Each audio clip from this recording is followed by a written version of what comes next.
এখানে ট্যুরিজমের পরে ফিশিং এবং ফিশারম্যানরাই সবচেয়ে বড় জীবিকা। এখান থেকে মাছ গোটা পৃথিবীর বিভিন্ন জায়গায় যায়, এশিয়ার সব দেশেই যায়। স্বাভাবিকভাবে মৎস্যজীবীদের কোনো উন্নয়ন হয়নি এবং আমাদের মৎস্যমন্ত্রী পুরুষোত্তম দাস রূপালা কয়েকদিন আগে এই এলাকা পরিদর্শন করেছেন। ভারত সরকারের মৎস্য দপ্তরের কোনো স্কিম এখানে কার্যকর এই রাজ্যের সরকার করেনি। পুলিশ ওদের বাঁচানোর চেষ্টা করছে, তার কারণ হচ্ছে ওরা মমতা ব্যানার্জির ভোট ব্যাংক। সংখ্যালঘু মুসলমানদের মমতা ব্যানার্জি মনে করে নিজের ভোট ব্যাংক। সব সংখ্যালঘু মুসলমান নিশ্চয়ই খারাপ নয়, কিন্তু এই ধরনের ধর্ষণকারী, শাহজাহানের মতো তোলাবাজ, শকতের মতো গুন্ডা, এরা হচ্ছে মমতা ব্যানার্জির সম্পদ।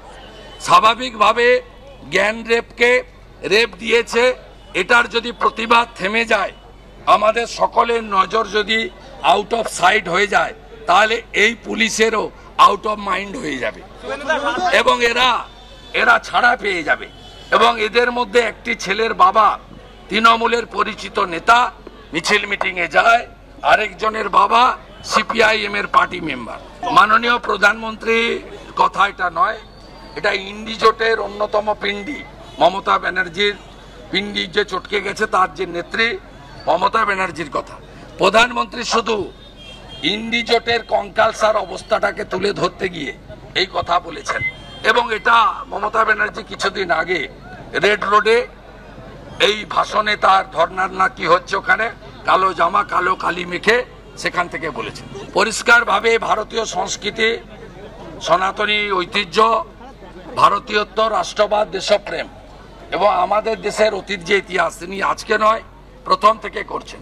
সর্দার বল্লভভাই প্যাটেল, নেতাজি সুভাষচন্দ্র বসুকে সম্মান দেওয়া থেকে, কানাডা থেকে অন্নপূর্ণা মায়ের মূর্তি ফিরিয়ে আনা, শঙ্করাচার্যের 4 ধামের 1 ধাম শঙ্করাচার্যজির সমাধিস্থলকে পুনর্নির্মাণ করা, কাশীধাম, মহাকাল এবং আমাদের সমস্ত যে ভারতবর্ষের সংস্কৃতির যে জায়গা, সেই জায়গাগুলো তিনি তার প্রচেষ্টা ব্যবস্থার মধ্য দিয়ে সামনে আনছেন।